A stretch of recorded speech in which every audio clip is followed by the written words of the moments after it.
Hey guys, in this quick tutorial I'm going to teach you how you can find your Roblox user ID.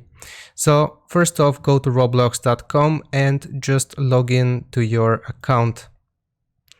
So from here, all we have to do is simply click on our name or icon right here in the top right corner. And then from here, as you can see, the URL changes, roblox.com/users, and it is very simple. This is actually our user ID. So for whatever reason you need it, you can just right click, copy, and you can give it to people, whether it be because you want to join a certain game or whatnot. This is how you find your user ID. So I repeat, simply go to the main page of Roblox, click on your profile picture or name, and this changes, and these numbers right here are your user ID.